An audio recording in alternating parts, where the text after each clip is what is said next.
tidak ada mahasiswa yang seharusnya gagal kuliah atau tiba-tiba harus membayar lebih banyak akibat daripada kebijakan ini. Assalamualaikum warahmatullahi wabarakatuh.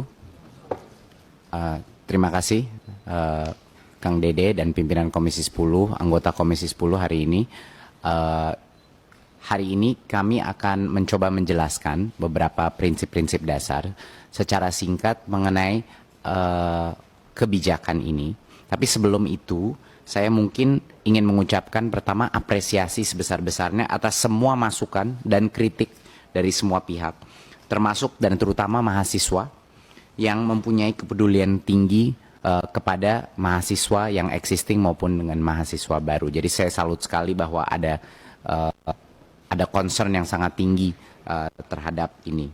Kami juga mengapresiasi perguruan tinggi yang responsif kepada kebutuhan mahasiswa, terutama dari keluarga yang tidak mampu. Jadi terima kasih sekali lagi Komisi 10 sudah menampung aspirasi dan memberikan kami kesempatan untuk menjelaskan kira-kira sehingga tidak ada mispersepsi mengenai kebijakan ini dan lainnya. Nah, mungkin yang pertama, poin terpenting adalah prinsip dasar UKT. Ini harus semua mahasiswa, semua masyarakat harus mengerti. Prinsip dasar UKT harus selalu mengedepankan azas keadilan dan inklusivitas. Dan karena itu, UKT itu selalu berjenjang. Apa artinya berjenjang? Artinya bagi mahasiswa yang punya keluarga lebih mampu, mereka membayar lebih banyak, dan mahasiswa yang tidak mampu, dia membayar lebih sedikit. Ini memang azas yang sudah selama ini dilaksanakan untuk UKT di perguruan tinggi kita, karena azas keadilan untuk seluruh rakyat Indonesia itu harus dijunjung tinggi, harus dibela. Dan hanya mahasiswa yang mampu membayar yang ditempatkan di kelompok UKT menengah dan tinggi, sesuai dengan kemampuannya. Nah, jadi peraturan Kemdikbud ini tegaskan bahwa peraturan UKT baru ini hanya berlaku kepada mahasiswa baru, tidak berlaku untuk mahasiswa yang sudah belajar di perguruan tinggi. Jadi masih ada mispersepsi di berbagai kalangan di sosial media dan lain-lain bahwa ini akan tiba-tiba merubah rate UKT pada mahasiswa yang sudah melaksanakan pendidikannya di perguruan tinggi. Ini tidak benar sama sekali. Ini hanya akan berlaku untuk mahasiswa baru dan sebenarnya tidak akan berdampak besar sama sekali kepada mahasiswa dengan tingkat ekonomi yang belum mapan atau belum memadai. Tangga-tangga daripada UKT ini semuanya itu ada tangganya, dan tangga-tangga terendah yaitu level 1 dan 2 dari tangga tersebut itu tidak akan berubah. Yang mungkin akan terdampak adalah untuk mahasiswa dengan keluarga dengan tingkat ekonomi tertinggi. Memang itu adalah yang pasti saya. Dan lagi, tidak ada mahasiswa yang seharusnya gagal kuliah atau tiba-tiba harus membayar lebih banyak akibat daripada kebijakan ini. Nah, sekarang kami mengetahui bahwa memang ada keprihatinan dari masyarakat dan mahasiswa mengenai apa yang terjadi. Sekarang kita sudah menjelaskan bahwa ini hanya tidak akan berdampak untuk mahasiswa yang sekarang sedang menjalankan perguruan tinggi. Tapi apa ke depannya? Beberapa hal yang kami akan komit dari Kemendikbudristek untuk mengurangi kecemasan di masyarakat. Yang pertama, menurut saya salah satu hal yang harus kita lakukan adalah memastikan bahwa universitas-universitas, terutama perguruan tinggi negeri, untuk memastikan Kemendikbud punya peran yang sangat kuat untuk memastikan kalaupun ada kenaikan harga, bahkan untuk tingkat atau tingkat ekonomi yang lebih tinggi, bahwa peningkatan itu rasional dan masuk akal. Jadi kami mendengar banyak desas-desus, ada lompatan-lompatan yang cukup fantastis ya. Tadi dari Komisi 10 terima kasih sudah memberikan. Dan saya berkomit beserta untuk memastikan, karena tentunya harus ada rekomendasi dari kami, untuk memastikan bahwa lompatan-lompatan yang tidak masuk atau tidak rasional, itu akan kami berhentikan. Ya. Jadi kami akan memastikan bahwa kenaikan-kenaikan yang tidak wajar, itu akan kami cek, kami evaluasi, kami assess, dan saya ingin meminta semua ketua perguruan tinggi dan prodi-prodi untuk memastikan bahwa kalaupun ada peningkatan harus rasional, harus masuk akal dan tidak berburu-buru tergesa-gesa melakukan lompatan yang besar. Itu adalah komitmen pertama. Yang kedua adalah, dan ini komitmen bersama bukan hanya Kemendikbud tapi juga Komisi 10. Harapan saya ini menjadi komitmen bersama bahwa dengan adanya kebijakan ini mendorong baik Komisi 10 maupun juga Kemdikbudristek untuk berjuang untuk meningkatkan KIPK untuk mahasiswa-mahasiswa yang di tingkat ekonomi yang sangat membutuhkan. Jadi sebenarnya kami selama ini tentunya KIPK itu sudah meningkat ya dari tahun ke tahun, dan banyak kebijakan kita yang malah memperbesar unit cost pada KIPK sehingga bisa masuk prodi-prodi yang mungkin lebih mahal tapi yang dengan akreditasi yang tinggi. Kami akan terus berjuang untuk ini dan berjuang untuk meningkatkan total jumlah KIPK. Karena memang Bapak Ibu, situasi yang paling ideal, yang terbaik adalah tangga UKT dilaksanakan sehingga yang mampu membayar lebih banyak, yang tidak mampu membayar lebih sedikit. Dan untuk melaksanakan efektif, kita harus memastikan di bagian tangga paling rendah, yang paling tidak mampu, itu diberikan kesempatan melalui KIK. Jadi komitmen kami adalah untuk berjuang ke kementerian lain dan dan harapan kami Komisi 10 dengan kita untuk berjuang untuk meningkatkan anggaran KIPK sehingga kita memastikan bahwa yang tidak mampu masih bisa mengikuti perguruan tinggi. Itu mungkin beberapa poin besar yang ingin kami utarakan. Tentunya setelah ini Ibu Sekjen akan menjelaskan sedikit mengenai postur anggaran kita, di mana masih juga banyak sekali mispersepsi di masyarakat mengenai berapa sih anggaran yang dikontrol oleh Kemendikbudristek. Ini sudah kita ulang ya, tapi mungkin karena di sini juga ada banyak teman media, ini bisa diperjelas sekali dan masyarakat dan mahasiswa akan mengerti bahwa yang di bawah Kemendikbudristek itu hanya proporsi kecil dari total anggaran pendidikan yang dikelola sebagai total kepemerintahan. Lalu setelah kita menjelaskan detail mengenai bagaimana kebijakan ini akan diimplementasi. Tapi sekali lagi saya ingin mengapresiasi semua masukan. Saya tahu banyak kecemasan yang mungkin berdasarkan informasi yang mungkin tidak semuanya informasinya benar, tapi juga banyak kecemasan juga mengenai bagaimana keadilan dan afirmasi di sistem perguruan tinggi kita. Dan menurut saya itu adalah kritik dan masukan yang sangat valid, dan saya senang sekali bahwa banyak mahasiswa mengambil tindakan untuk menyuarakan pendapat ini sehingga mendorong kita untuk lebih berjuang lagi untuk mahasiswa di Indonesia. Terima kasih sekali lagi. Untuk selanjutnya saya persilahkan ke Bu Sekjen. Terima kasih.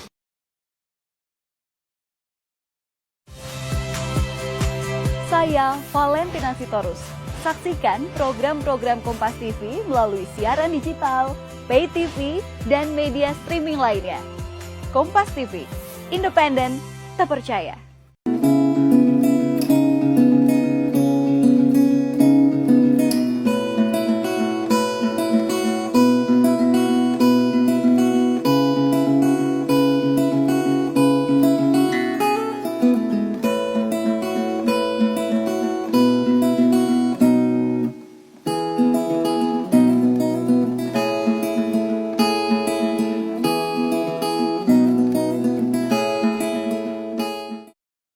Assalamualaikum warahmatullahi wabarakatuh. Perkenalkan, kami dari kelompok 3 yang beranggotakan saya sendiri, Febrian Ibrahim. Saya Fitriani Atine. Saya Frilian Timohi. Dari kelas pendidikan kimia, jurusan kimia, Fakultas IPA, Universitas Negeri Gorontalo. Jadi kami akan membuat video reaction tentang berita yang sedang hangat sekarang, yaitu Kemendikbud sebuah perkuliahan bersifat tersier. Video ini dibuat untuk memenuhi ujian akhir semester dari mata kuliah kewarganegaraan yang diampu oleh Ibu Yuliadani SPD MPD.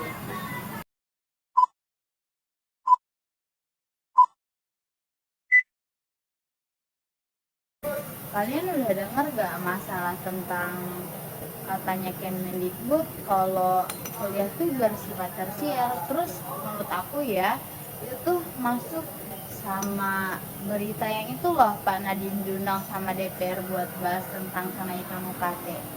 Oh iya, aku juga udah dengar. Aku juga udah nonton dari YouTube itu. YouTube. Aku udah ada baca artikel di Google. Aku juga nonton loh YouTube-nya itu. Katanya kenaikannya juga sesuai tanggal sih. Terus yang bakalan dipertahanin UKT-nya tuh yang level 1 sama 2. Tangga-tangga daripada UKT ini semuanya itu ada tangganya, dan tangga-tangga terendah yaitu level 1 dan 2 dari tangga tersebut itu tidak akan berubah. Tapi menurut aku kenaikan UKT itu tetap bakalan buat yang level 3 ke atas tuh ngerasa berat gitu atas naiknya UKT ini. Menurut kamu gimana? Bukan hanya anak PNS loh yang merasa kesulitan untuk bayar uang UKT. Aku yang sebagai orang tuanya buruh juga merasa kesulitan untuk bayar uang UKT. Oh iya ya, kan buruh tuh gajinya per musim ya, kerjanya musiman ya. Jadi kalau misalnya nggak musim panen, kamu nggak ada penghasilan dong orang tuanya. Iya. Nah kan, jadi menurut aku tuh kayak nggak cuma memberatkan yang itu ya, anak-anak yang golongan yang level 1 2, tetap kan buruh masuk ke golongan 3 gak sih? Iya. Kan tetap yang golongan 3 tuh, yang level 3 tuh tetap bakal ngerasa keberatan gitu buat bayar UKT-nya. Kalau kamu, menurut kamu gimana tentang berita ini? Tiga. Meskipun ibuku PNS, aku juga bakalan merasa terbebani kalau biaya UKT itu dinaikin. Kan biaya UKT itu di luar biaya beli buku, biaya beli peralatan praktikum, apalagi ditambah biaya hidup. Iya bener banget, katanya PNS tuh gajinya gak seberapa gak sih buat biayain biaya kuliah kita. Iya, paling kan ibuku bukan cuman aku yang dibiayain, kan ada saudara-saudaraku. Jadi ibuku itu kayak orang tuaku lah, merasa terbebani kalau mungkin kalau UKT-nya dinaikin. Nah, terus katanya Pak Nadiem juga kenaikan UKT itu gak bakalan pengaruh ya ke mahasiswa sekarang buat melanjutin kuliahnya. Sebenarnya tidak akan berdampak besar sama sekali kepada mahasiswa dengan tingkat ekonomi yang belum mapan atau belum memadai. Tapi menurut aku justru hal tersebut bakal buat banyak mahasiswa yang berhenti kuliah. Apalagi aku juga punya teman ya yang kemarin tuh sempat berhenti kuliah karena dia rasa buat bayar UKT-nya tuh kayak berat gitu. Apalagi kita aja pas UKT sekarang yang belum naik, dia ngerasa terbebani banget buat bayar UKT-nya, apalagi kalau dinaikin. Terus katanya kan kuliah tuh bersifat tersier ya. Terus maksudnya buat orang-orang yang kayak kita gak berhak buat kuliah gitu. Menurut aku biaya UKT sekarang itu sudah pas karena itu kan sesuai dengan penghasilan kedua orang tua kita kan itu. Iya kan udah dihitung ya. Iya. Kayaknya menurut aku buat pemerintah tuh gak harus naikin UKT deh. Cuman buat pemerintah tuh harus benar-benar perhatiin pengalokasian beasiswa gitu. Kayak beasiswanya ya udah dikasih ke orang yang benar-benar mampu aja, gak yang kayak misalnya orang yang mampu dikasih beasiswa. Apalagi kan sekarang itu anak-anak PNS juga dapat kuliah, sedangkan di kelas kita kan bukan banyak sih, tapi ada beberapa yang pantas untuk mendapatkan itu tapi tidak mendapatkan. Juga benar banget. Jadi kayak daripada dinaikin UKT-nya, mending beasiswanya aja yang dialokasikan dengan benar-benar gitu. Karena kayak yang ngerasa berat tuh gak cuma anak muda aja ya, kayak anak PNS juga ngerasa keberatan. Masa di kelas sebelah ada orang yang mampu, yang orang tuanya bisa membiayai kuliah, dia dapat beasiswa, apalagi kita yang kurang berkecukupan malah tidak dapat beasiswa. Oh gitu ya, kayaknya dari pihak kampus harus deh buat observasi langsung gitu, kayak harus bener-bener didatangin tuh ke rumah orang yang bakal dikasih beasiswa. Apa dia bener-bener gak mampu atau pura-pura gak mampu, kan yang sampai kan kejadian sama kayak kasus kalian berdua gitu. Kenaikan ini menambah beban finalisasi yang berat bagi saya. Khawatir generasi tidak bisa melanjutkan kuliah karena biaya UKT yang lebih tinggi. Saya berharap ada keringanan subsidi atau beasiswa untuk membantu mengatasi kenaikan biaya UKT ini. Menginginkan dialog terbuka untuk mencari solusi yang tidak memberatkan kami. Secara keseluruhan, saya meminta perhatian lebih kepada pemerintah atau universitas agar kenaikan UKT ini tidak menghalangi akses pendidikan tinggi.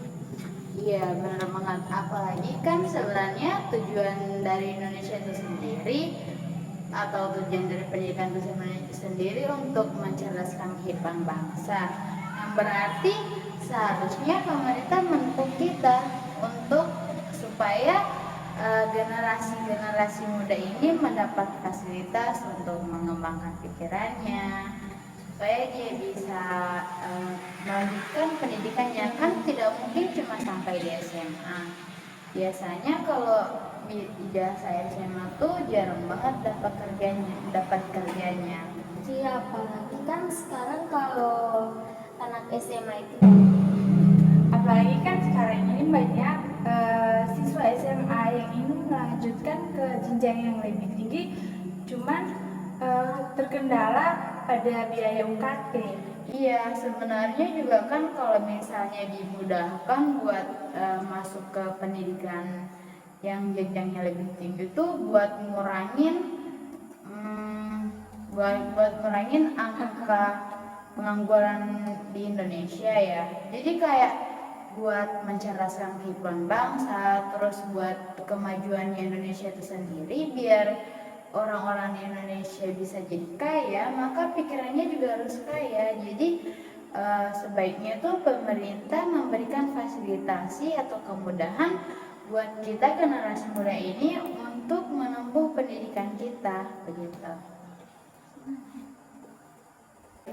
Jadi, jika kenaikan UKT disertai dengan program beasiswa yang lebih luas dan bantuan beasiswa yang memadai, maka ini bisa memastikan bahwa mahasiswa dari latar belakang ekonomi yang kurang mampu masih dapat mengakses pendidikan tinggi. Jadi harapan kami untuk pendidikan di Indonesia agar pemerintah bisa membantu para generasi muda untuk melanjutkan pendidikannya ke jenjang yang lebih tinggi, agar bisa menciptakan generasi muda yang cerdas dan memiliki pemikiran yang kaya. Dan pula pendidikan itu juga sebagai jembatan kan untuk kita bisa bekerja. Jadi angka pengangguran di Indonesia ini akan semakin berkurang. Mengingat tujuan dari negara kita ini yaitu mencerdaskan kehidupan bangsa, maka kami berharap dengan sangat untuk pemerintah mendukung tujuan dari negara ini. Sekian dari kami. Terima kasih sudah menonton video ini. Mohon maaf bila ada salah kata. Wassalamualaikum warahmatullahi wabarakatuh.